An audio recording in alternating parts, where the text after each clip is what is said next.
This one is May, June 2016. For the last 10 minutes, 10 to 15 minutes, we'll do papers from questions from different papers as a practice. A bus travel at a constant speed. It stop for a short time and then travel at a higher constant speed. A distance time graph is there. So for a distance time graph, what slope represent? The slope represent speed of an object. So what should be the shape of this graph? A bus travel at a constant speed.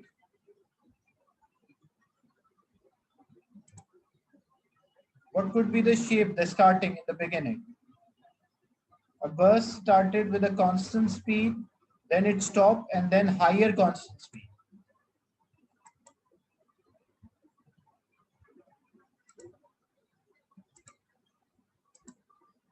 So as the bus is traveling at a constant speed, so it will be a straight line, constant slope. Then it stopped for short time, and then it traveled for a higher constant speed. So again, a straight line, a bit but steeper slope. Is it clear? This question.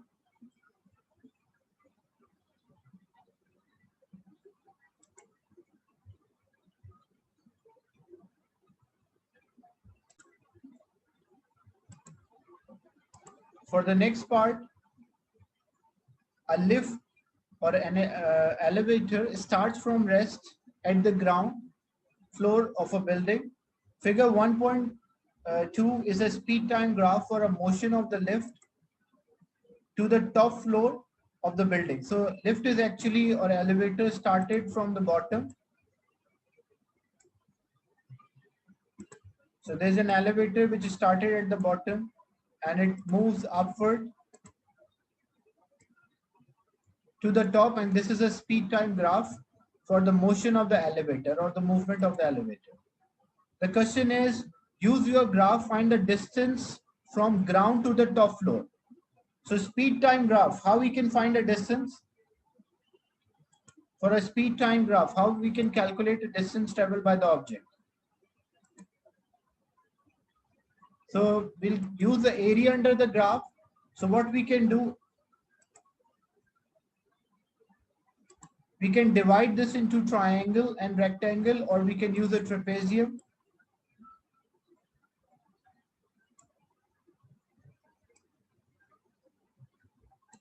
So I can divide this into two triangles and one rectangle, or I can use a trapezium to calculate area.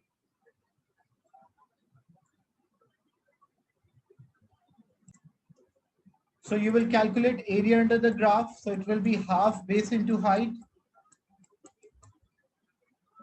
So this is 7.5 multiplied by height. So this value is 3.3. Then from 7.5 to 20, this length is 12.5. And the height is 3.3. And then the last one, again a triangle, half base into height. So base is equals to 5 and the height is equals to 3.3. So you'll get area of the triangle, first triangle, second triangle, and a rectangle. You will add, that will give you the final result.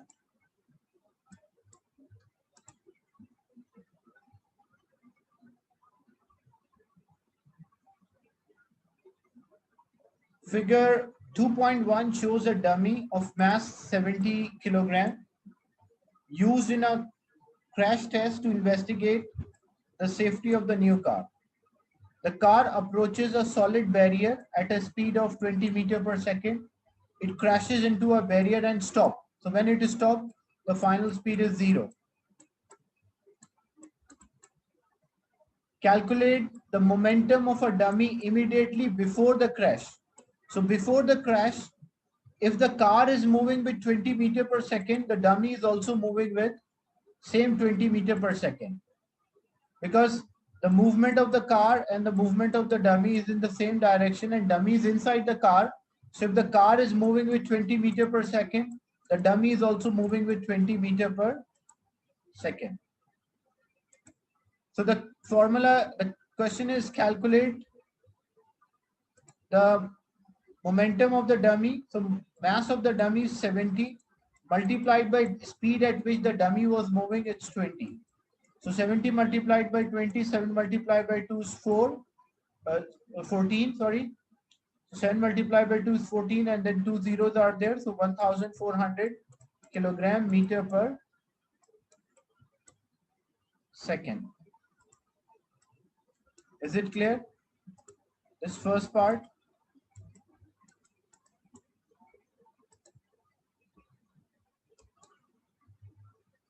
In the second part, determine the impulse applied to the dummy to bring it to rest, or basically a change in momentum. So how to calculate impulse? Impulse is having two formulas. It can be force multiplied by time, or it can be change in momentum, which is mv minus mu. In the question, we don't have the force and the time, so we cannot use the first formula. The second formula, it's mv minus mu, the final momentum minus initial momentum. Initially, it was moving with 20. It stopped, so finally it is 0. And the mass of the dummy already given in the question, which is 70 kilogram. So impulse or the change in momentum, mass is 70. Speed, the final speed was 0. Minus the mass is 70. And the initial speed was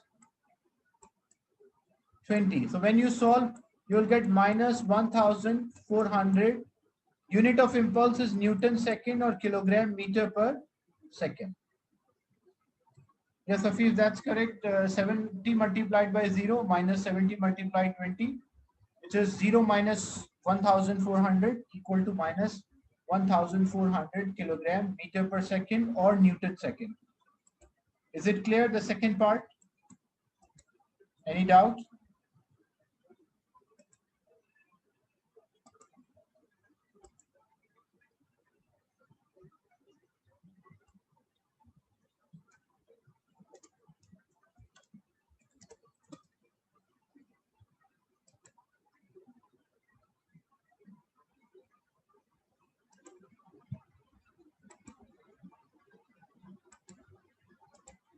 And in the third part,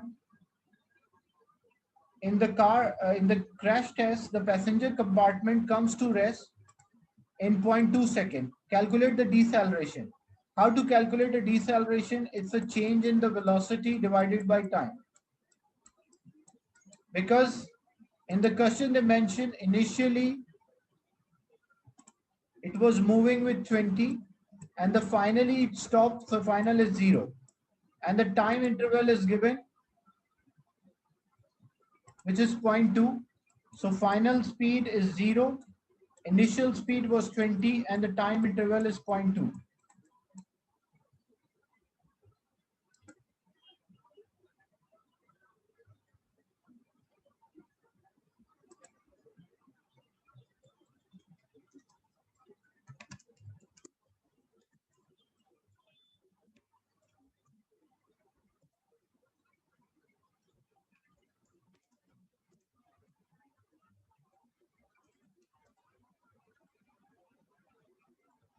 So when you solve this, the final answer will be minus 100 meter per second square. That's the acceleration.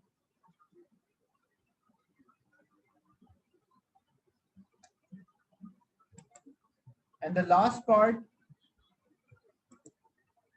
we need a force. So second last part, we need a force. So how to calculate the force? We have the deceleration, which is minus 100 meter per second square. We need a force, F is equals to ma. Force equal mass multiplied by acceleration or mass multiplied by deceleration.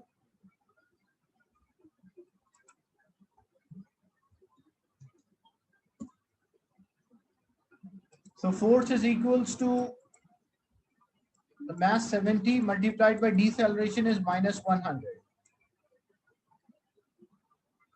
Sorry, in the question, a seat belt and airbag bring the dummy, and the deceleration is 80, not 70. That is another test. Now in the other part, they change deceleration to 80. So if it's deceleration or negative acceleration, so 70 multiplied by 80 will get 5,600 Newton.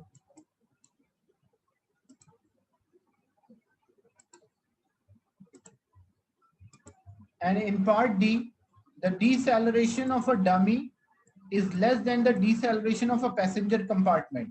Explain why this is a benefit. Means dummy is slowing down with a smaller rate, like change in velocity of a dummy is less as compared to change in velocity of a passenger compartment. Why it is a advantage here? Because what happened, as you know, acceleration and deceleration are directly proportional. The dummies actually is an alternate to the passenger.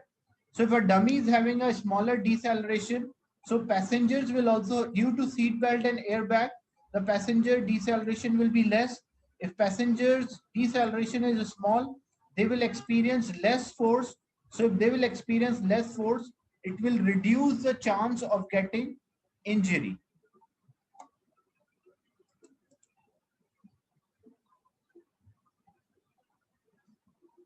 So because the deceleration is less, so it will experience less force when it collide, and dummy will not get injured. But if there is a passenger, for a safety of the passenger, why it is benefit? Because the passenger will not experience too much force. As he will not experience too much force, it will be less likely that any injury or fatal injury, it will not cause a fatal injury to a, or reduce the chance of fatal injury. Is it clear?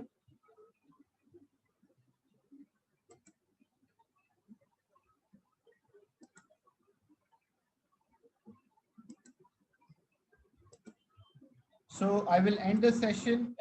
Any doubt related to today's class? Tosif, you have to actually, the reason why the whole this paragraph is given, like many lines are given, because some students like to explain their idea. But if you mention in 2 lines the main points which are having marks, one is if acceleration or deceleration is less, so resultant force is less. If resultant force is less, it will reduce the chance of injury.